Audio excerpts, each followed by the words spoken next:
Përshëndetje të nderuar teleshikues, do të flasim në këto momente për samitin e Ballkanit Perëndimor që po mbahet në Londër, këtë herë në kujdesin e kryeministrit britanik Keir Starmer, ku i pranishëm është edhe kryeministri shqiptar Edi Rama, por edhe kryeministri në detyrë i Kosovës, zoti Albin Kurti.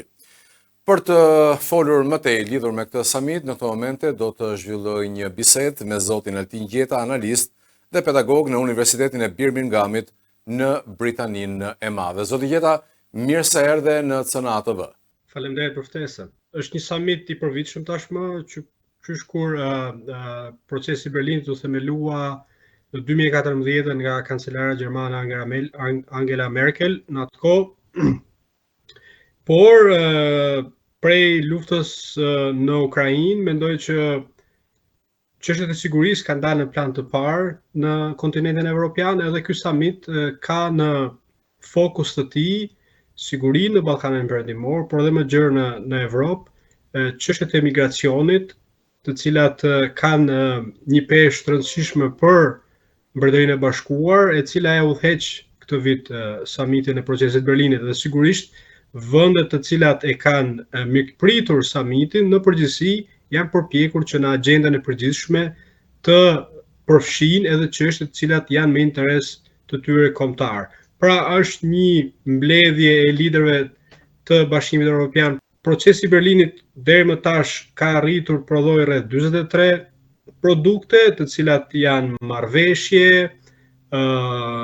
struktura të caktuara, të cilat synojnë gjithnjë më shumë për afrojnë Ballkanin Perëndimor me Bashkimin Evropian,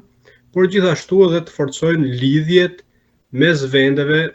dhe një nga këto mekanizma ka qenë parashikimi i krijimit të një tregu të përbashkët rajonal. Gjithashtu ka projekte të rëndësishme për ndërlidhjen me infrastrukturë, me hekurudh, autostrada mes vendeve, dhe është bërë një progres i rëndësishëm, do të thoya unë, edhe në çështjen e lëvizjes së njerëzve dhe mallrave. Megjithatë, një ndër problemet e procesit Berlinit është që nuk ka një sekretariat, nuk ka një organizëm i cili është i përhershëm dhe ndjek implementimin e marrëveshjeve, sepse një pjesë e rëndësishme e këtyre marrëveshjeve nuk janë jetësuar dhe nuk ka përditësim mbi progresin që është bërë në marrëveshjet e nënshkruara. Zoti Gjeta, mund ta cilësojmë tashmë si të dështuar projektin Open Balkan të iniciuar më parë nga kryeministri Edi Rama? Po fakti që procesi Ballkanit hapur nuk vijon edhe është ndërprerë prej më shumë se 2 vitësh tashmë, tregon që ka qenë një projekt i pamenduar mirë, jo strategjik, edhe aktorët evropian dhe amerikan janë rikthyer idesë origjinale pra procesit Berlinit, edhe në një kontekst krejt të ri ndërkombëtar ku Evropa dhe demokracitë perëndimore gjenden në një moment të vështirë, do të thoya, dhe sigurisht ata synojnë që Ballkani Perëndimor të mbetet stabil, i qëndrueshëm dhe të parafrohet gjithnjë e më shumë me Bashkimin Evropian. Unë personalisht mendoj që nuk është bërë sa duhet, për shkak se objektivat e leadershipit evropian përgjithsisht kanë qenë elektorale të momentit, nuk është parë përtej cikleve zgjedhore, sepse fakti që ne gjendemi më shumë se 10 vite pas iniciimit të procesit Berlinit, kur asnjë nga vendet e Ballkanit Perëndimor nuk është integruar në Bashkimin Evropian, madje ka pasur probleme me çështjet e sigurisë dhe tensione, siç ju e dini, në shtator të 2023-shit në veri të Kosovës, njerëz të armatosur, të organizuar dhe të mbështetur me shumë gjasa nga struktura shtetërore në Serbi, realizuan një sulm terrorist në një territor të një shteti tjetër pavarur. Po ashtu, marrëdhëniet mes Serbisë dhe Bosnjës dhe Hercegovinës nga ana tjetër janë problematike për shkak se Serbia aty nxit tendenca separatiste, pra ndarse, kërkon ta disintegrojë Bosnjën, duke shkërputur Republikën Srpska, e cila udhëhiqet nga serbët e Bosnjës, dhe mendoj që fakti që një nga shtyllat kryesore politike të procesit Berlinit, siç ishte dhe mbetet zgjidhja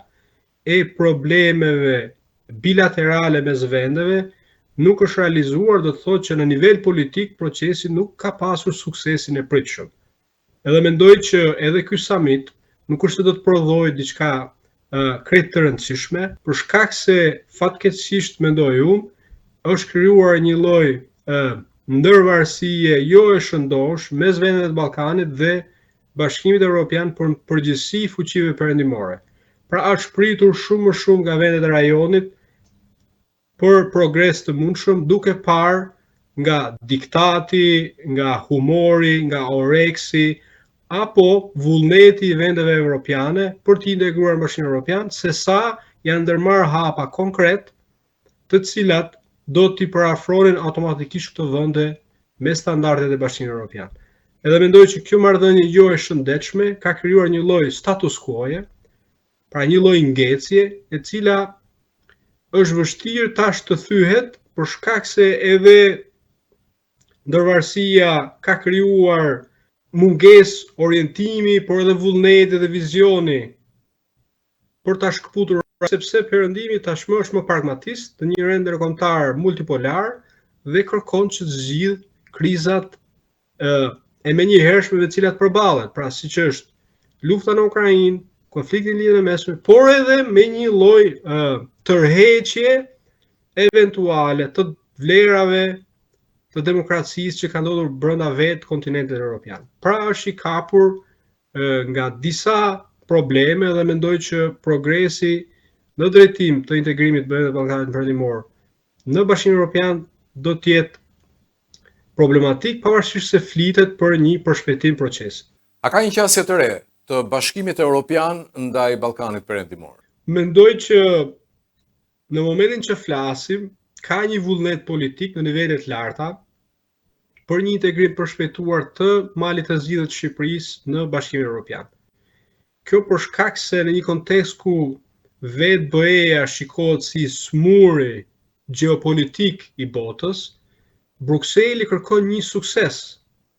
dhe zgjerimi ka qenë një ndër politikat më suksesshme të Bashkimit Evropian në 30-40 vitet e fundit. Dhe në këtë moment që flasim, mendoj që ka një dritare mundësie reale që Shqipëria dhe Malizi t'i bashkohen Bashkimit Evropian në një periudhë 5 apo 7 vjeçare. Pavarësisht problemeve që mund të kenë me korrupsionin, krimin organizuar, institucionet demokratike. Dhe në fakt kjo ka qenë një lloj hipokrizie me të cilën Bashkimi Evropian e ka trajtuar Ballkanin Perëndimor në tërësi, sepse asnjë nga vendet e Evropës qendrore lindore nuk i ka plotësuar krejtësisht kriteret. Edhe mendoj që ky është një moment i mirë për Shqipërinë, për Malinezi, veçanërisht, edhe është një dritare mundësie e cila duhet të shfrytëzohet, por duhet parë edhe mekanizmat të cilat do të vendosni në punë Bashkimin Evropian për të integruar këto dy vende në familjen evropiane. Sepse kohët e fundit është folur shpesh, për shembull, për mundësinë e integrimit të vendeve të reja në BE, jo vetëm atyre të Ballkanit Perëndimor, por edhe Ukrainën, Moldavinë dhe Gjeorgjinë, të cilat janë vende aspirante dhe dy prej tyre madje kanë hapur negociatat. Një format krejt të ri ku këto vende nuk do të kishin të drejtën e votës në institucionet qendrore europiane apo të drejtën e vetës. Por duhet analizuar me kujdes, do të thoja unë, në rastin e Shqipërisë, se sa të gatshëm jemi ne të bëhemi pjesë e një mekanizmi sui generis ndërkombëtar, siç është Bashkimi Evropian, pa pasur zë të plot në vendimarrjen e vet. Pra rrezikojmë që në një farë mënyrë të humbasim vetëqeverisjen. Edhe mendoj që duhet një analizë jashtëzakonisht e kujdesshme, një lloj vizioni politik për të vlerësuar se kush janë përfitimet dhe humbjet. Megjithse ne si popull, por edhe si vend, kemi treguar që jemi një ndër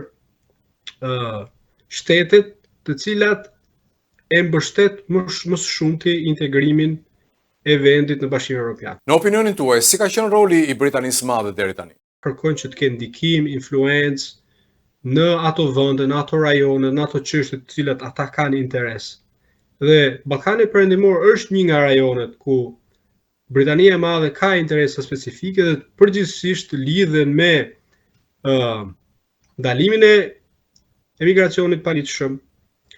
bashkëpunimin në kuadër të NATO-s për të ndaluar apo bllokuar ndikimin rus dhe kinez, i cili cilësohet si një influencë e keqe për stabilitetin, paqen dhe zhvillimin ekonomik të rajonit, por edhe për interesat globale të Britanisë së Madhe. Këto janë interesat e Mbretërisë së Bashkuar dhe është munduar vitet e fundit që të jetë më prezent ka emëruar një dërguar të posaçëm për Ballkanin Perëndimor, që ka tregon që ka një vëmendje të shtuar, edhe vendet e Ballkanit Perëndimor janë vende burimi në një farë mënyrë, por edhe vende tranzicionit të emigracionit paligjshëm, dhe një ndër temat kryesore e cila po diskutohet sot në Londër është edhe kjo. Edhe Mbretëria e Bashkuar po e përdor këtë forum ndërkombëtar për të adresuar të çështje. Megjithëse unë mendoj që mënyra se si janë qasur në përgjithësi britanikët këtij problemi nuk ka qenë e duhur, sepse janë munduar të zgjidhin mekanizma të përkohshëm, siç është ndërtimi i qendrave të përpunimit të emigrantëve të paligjshëm në vende të treta, kur në fakt do duhet që emigracioni të adresohet në rrënjë, pra në vendet ku ai gjenerohet. Edhe kjo përgjithsisht ka të bëjë me mungesën e shpresës, e vendeve të punës, e standardeve të jetesës, me shtetet ligjore kështu me radhë. Pra mendoj që duhet bëhet më shumë në vendet ku emigracioni gjenerohet se sa në zgjidhje të përkohshme, të cilat mund të kënaqin elektoralisht për momentin partitë në pushtet, por nuk janë afatgjatë dhe të qëndrueshme. Ju morët pjesë në një mëngjes pune me kryeministrin në detyrë të Kosovës, zotin Albin Kurti, dhe jeni në dijenit të paktit Prishtinë-Londër për të strehuar në Kosovë azilkërkuesit e refuzuar nga Britania. A mund ta shteloni më shumë këtë plan dhe si e shikoni ju në opinionin tuaj? Unë isha i ftuar nga institut prestigjioz në Londër, i cili merret me çështjet e sigurisë dhe mbrojtjes. Edhe sigurisht ishte një takim i mbyllur ku diskutua disa nga çështjet dhe nuk mund të jap detaje për këtë. Mbretëria e Bashkuar, si thash, po mundohet që në një ose disa nga vendet e Ballkanit Perëndimor të ndërtojë qendra të përpunimit të emigrantëve të paligjshëm. Se sa kjo do të realizohet në praktik, nuk di ta them, por personalisht po ritheksoj edhe një herë, jam skeptik për zgjidhje të tilla të përkohshme, sepse kjo nuk adreson problemin në themel. Megjithse, siç e kemi parë edhe me rastin e marrëveshjes me Italinë, nuk ka funksionuar, sepse organizatat e drejtave të njerëzit,